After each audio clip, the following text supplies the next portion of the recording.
Good morning, everyone! Gising pa ba ang lahat?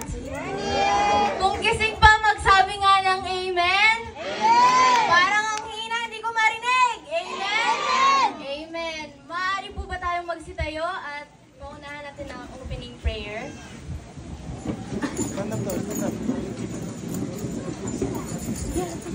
Let's close our eyes and bow our heads. Lord, maraming salamat po sa araw na ito. Maraming salamat po dahil nakarating po kami sa summer camp na ito na ligtas. At sure naman po na after ng aming summer camp ay marami kaming matututunan na aming magagamit at aming magagamit sa aming pang-araw-araw at sa aming buhay. Maraming salamat po, Panginoon, sa mga blessings na binibigay niyo po sa amin sa araw-araw. Paggising pa lang po namin ay isang malaking biyaya na po ito para sa amin. Lord, gabayan niyo po kami, ingatan, at sana po ay walang makatulog sa pag-preach ko po ngayon. Maraming salamat, Lord. Amen. Maaari na po tayo magsimula.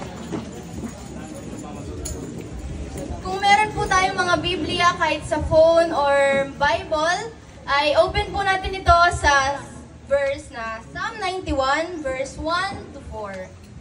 At sabay-sabay po nating basahin ito. Okay na po?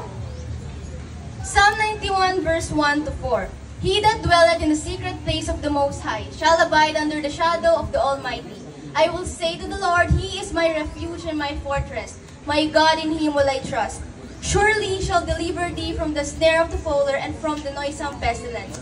He shall cover thee with his feathers, and under his wings shalt thou trust. His truth shall be thy shield and buckler. Okay po? Ang ibig sabihin lamang po ng Bible verse na ito ay unang-una is God is our refuge. Naniniwala po ba tayo na God is our refuge? Amen! Naniniwala tayo? Siyempre naman. Saan po ba tayo lumalapit pag tayo ay naghahanap ng safe place?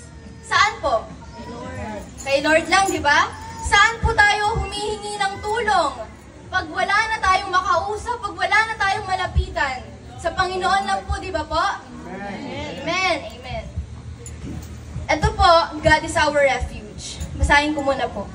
God is our refuge. Ang ibig po nitong sabihin, siya po ay ating safe place. Our retreat, ang ating pahingahan. The place when we go when we are afraid. Pag tayo ay wala ng pag-asa, wala ng kulay ang buhay natin, siya ang nilalapitan natin sa panahon ng kahirapan, sa panahon ng down na tayo, sa panahon ng wala tayong malapitan. Tama po? Yes. Tama. Tandaan po natin na ang Panginoon ay laging nandyan para sa atin. Siya ang ating safe place at hindi kayo mabibigo sa Kanya. Siya ay nandyan lagi. Hindi man natin siya nakikita, pero siya, nakikita niya tayo, araw-araw. Kung ano ang ginagawa natin, bawat araw, kung ano ang ginagawa natin. At ito ang nagpapatunay na kung gaano tayo kabuti, at kung ito ang nagpapatunay na anak tayo ng Diyos. Tama po? Amen! Amen! Okay, next. God is our protection.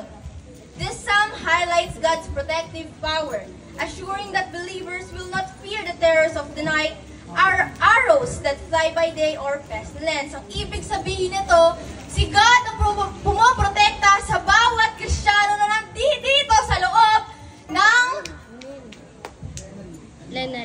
plenary. Tama po. Thank you po.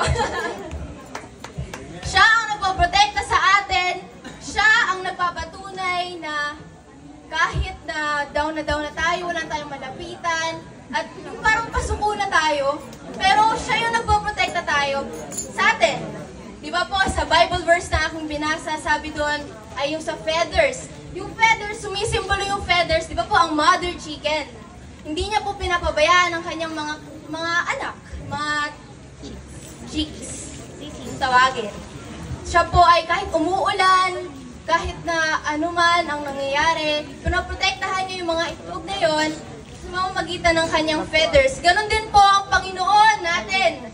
Kahit na gaano tayong naging kasama, kahit anong naging gawa nating kasalanan, nandito pa rin siya para protektahan tayo araw-araw.